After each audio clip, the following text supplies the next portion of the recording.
Então, o nosso assunto, inicialmente, vai ser a histologia do sistema circulatório, né? O sistema circulatório, pessoal, ele é composto basicamente pelo sistema vascular sanguíneo e pelo sistema vascular linfático, né?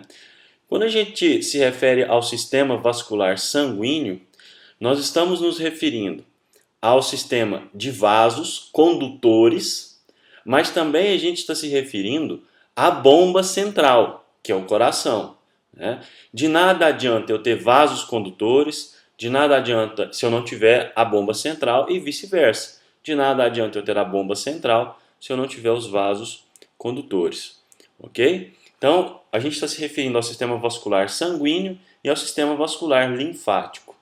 Obviamente, o sistema vascular linfático dá uma aula separada, tá? Para a gente poder aprofundar como se deve nesse sistema, mereceria um curso só para isso, né? Então, aqui nós vamos fazer uma pincelada em cima do sistema vascular linfático e o nosso foco central, o nosso foco principal é o sistema vascular sanguíneo, ok?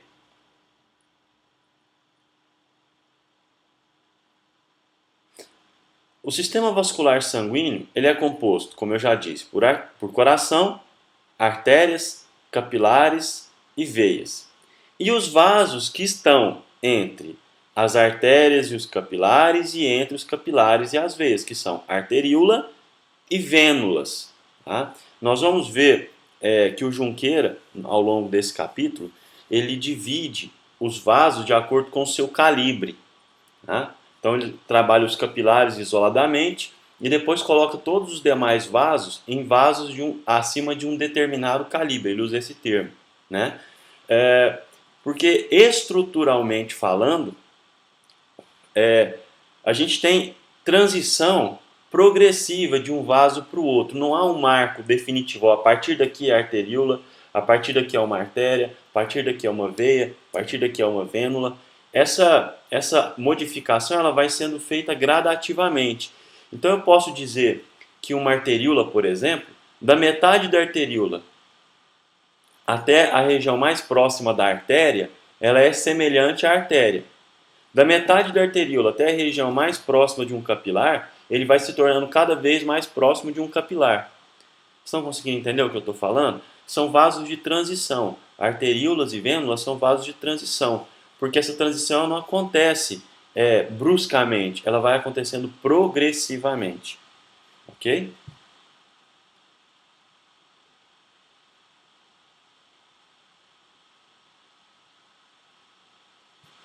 Já o sistema vascular linfático, né, ele é constituído por capilares linfáticos, que são vasos de fundo cego, como se fosse uma sacola, tem uma boca aberta e tem uma parte posterior fechada, né, que se unem para formar tubos de diâmetros cada vez maiores.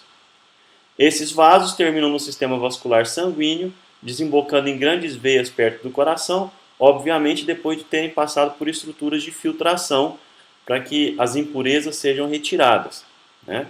A função do sistema vascular linfático é retornar ao sangue os fluidos contidos nos espaços intersticiais, e a gente vai falar disso com mais tranquilidade mais para o final do curso.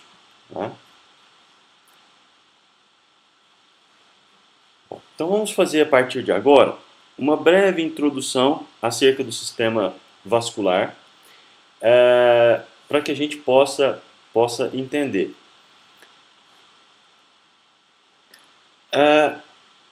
A superfície interna dos vasos, tanto do vaso sanguíneo quanto dos vasos linfáticos, ela é revestida por uma única camada de um epitélio pavimentoso, né?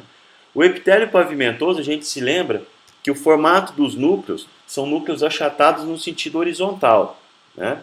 E esse epitélio pavimentoso, ele vai ser muito importante, a gente vai falar disso ao longo do curso, para permitir a troca de metabólitos, de materiais entre a circulação e o interstício, entre a circulação e o tecido conjuntivo, tá certo? Esses vasos que permitem essa troca, principalmente os capilares,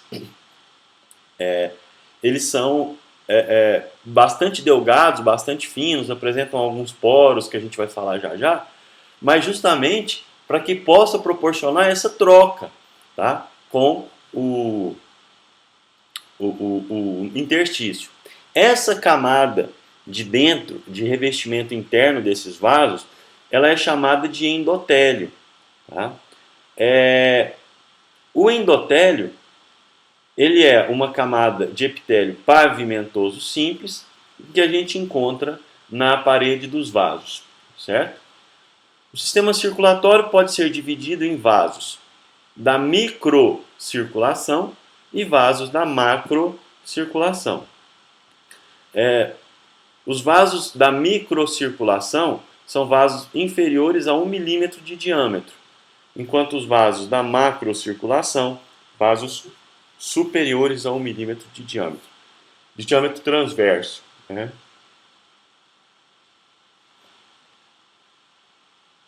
Olha só, aqui a gente está vendo, olha, vasos da microcirculação, né, que são arteríolas e vênulas, estão demarcadas aí para a gente ver, envolvidos por componentes do tecido conjuntivo, e esses componentes do tecido conjuntivo são esses componentes apontados pela seta, em especial os fibroblastos. Né? Quando eu digo interstício, que eu disse no slide anterior, eu estou me referindo justamente ao tecido conjuntivo. Tá? Aqui a gente está vendo o músculo liso, só para mostrar essa relação dos vasos com o meio em que eles se encontram. Aqui nessa vênula a gente está tendo a possibilidade de ver um grupamento de células sanguíneas, né, de hemácias ou eritrócitos, para que possa demonstrar isso bem. Microcirculação e macrocirculação é a grande e pequena circulação? Marcela, não, você está se referindo à grande circulação e pequena circulação, aquela que sai do coração e vai para o pulmão, ou que sai do coração e vai para o sistema? Não, não é não. Tá? Aquela circulação ela é sempre feita por vasos da macrocirculação, tá? Que são vasos microcirculação ou macrocirculação, tem relação com o calibre do vaso. Vasos abaixo de 1 milímetro são considerados vasos da microcirculação. Vasos acima de 1 milímetro, considerados vasos da macrocirculação. Tudo bem?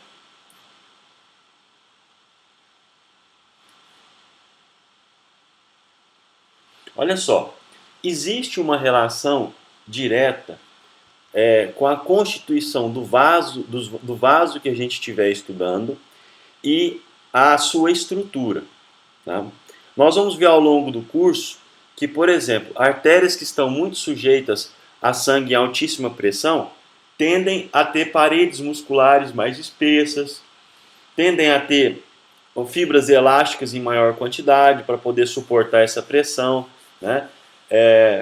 Os capilares, que é o que nós vamos começar a estudar agora, eles têm estrutura que vão permitir muito mais a troca gasosa. Então, vocês têm que se lembrar sempre disso. A estrutura histológica, a estrutura de um tecido, tem relação direta, sempre, com a sua função. Ok? Olha só o que eu vou começar a falar aqui a partir dos capilares. A estrutura dos capilares tem relação direta com a sua atividade metabólica. Ou seja, esses capilares eles vão ter que ser mais permeáveis, vão ter que permitir mais a saída e o retorno de líquidos em locais onde os órgãos têm uma atividade metabólica maior. O contrário também é verdadeiro, eles vão ser menos permissíveis, menos... fugiu o termo da cabeça agora, que eu acabei de falar.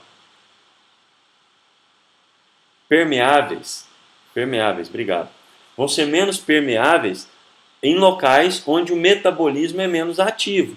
Então, nós vamos ver que durante ao longo do nosso curso, que isso é uma verdade. Né? A estrutura vascular, ela se adapta à estrutura funcional, ao significado, ao momento funcional daquele órgão.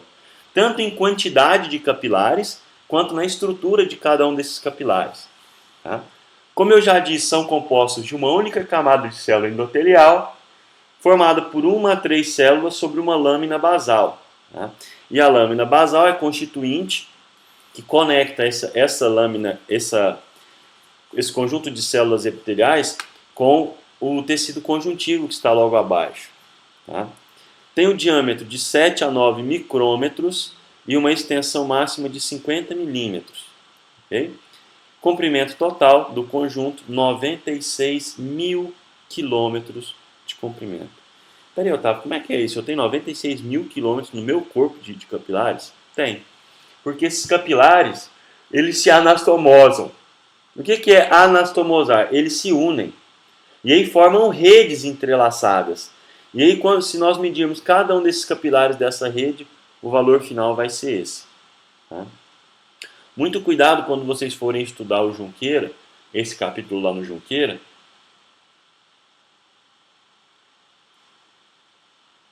Exemplo de que, Débora? De região mais ativa metabolicamente, menos ativa, é isso?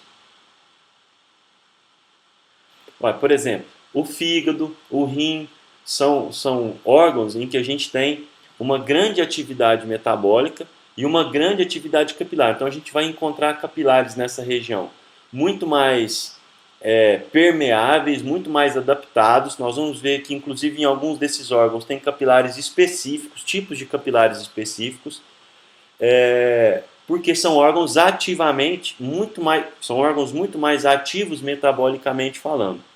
Tá? Outros órgãos, que não esses, são menos ativos metabolicamente, então a estrutura do capilar e em quantidade vai ser diminuída. Beleza, Débora?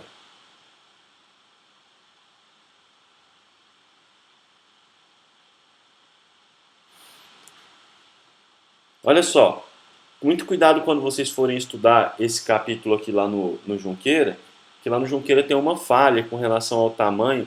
Lá ele usa que os capilares têm um diâmetro de 7 a 9 milímetros. Tá? 7 a 9 milímetros é quase 1 centímetro. Né? Então não pode ser. Então depois, quando vocês forem estudar lá, fiquem atentos a isso. É 7 a 9 micrômetros, porque nós já vimos que os capilares fazem parte da microcirculação e a microcirculação tem que ser abaixo de 1 milímetro. Certo? Olha só, aqui a gente está vendo uma representação tridimensional de um capilar. Esse capilar é um capilar fenestrado. Como é que eu sei que é um capilar fenestrado? Porque ele apresenta esses orifícios na sua parede, que são as fenestrações. Tá? Nós vamos ver um pouco mais adiante que essas fenestrações elas podem ser providas ou desprovidas de diafragma, que vai favorecer, facilitar ou não essa difusão, essa passagem através da sua parede. Aqui a gente está vendo a lâmina basal em torno do capilar e aqui nós estamos vendo o endotélio, né? Que aqui está sendo representado por duas células epiteliais pavimentosas. Então essa é uma estrutura desse capilar.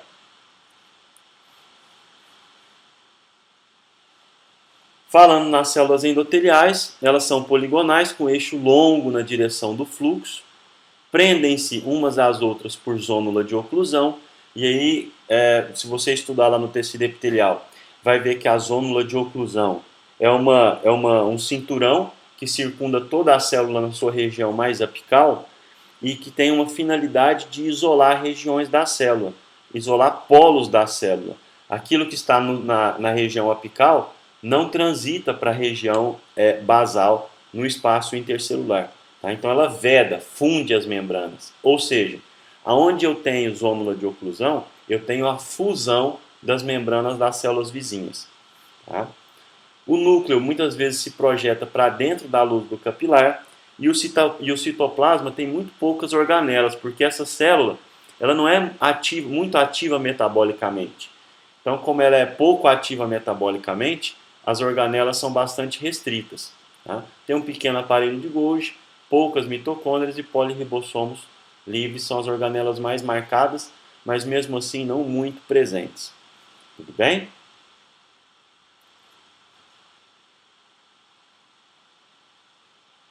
Aqui a gente está vendo uma foto de microscópio eletrônico. Né? Então a gente está vendo aqui a luz do capilar, né? E mostrando algumas organelas, algumas estruturas desse endotélio, né? Aqui as setas estão mostrando a lâmina basal envolvendo o endotélio desse capilar. Tá? E a gente observa que realmente tem muito poucas organelas nesse citoplasma para confirmar aquilo que a gente disse anteriormente. Tá?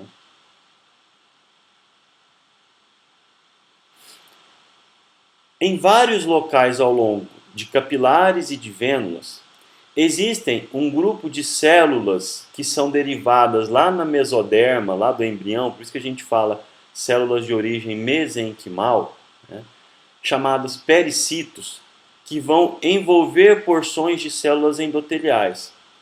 Essas células, elas são responsáveis por reparar os tecidos vasculares.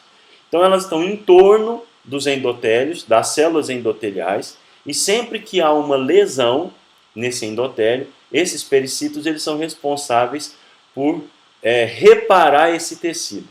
Obviamente, essa velocidade de reparação ela vai ser maior ou menor em determinadas pessoas, essa capacidade de regeneração vai ser maior ou menor em determinadas pessoas, em determinados vasos, dependendo diretamente da idade da pessoa, da condição nutricional, da condição metabólica, da presença ou não de algumas doenças específicas que atrapalhem esse processo. Mas, de uma forma geral, os pericitos são células responsáveis pela regeneração, pela reparação dos tecidos vasculares lesados, em especial dos capilares e das vênulas, certo? Os capilares, eles podem ser agrupados em 4 conjuntos, em 4 grupos. Capilar contínuo ou somático. Capilar fenestrado ou visceral. Temos ainda os fenestrados sem diafragma nas suas fenestras. E temos um tipo específico que é o capilar sinusoide. Então vamos nos aprofundar em cada um desses tipos de capilares.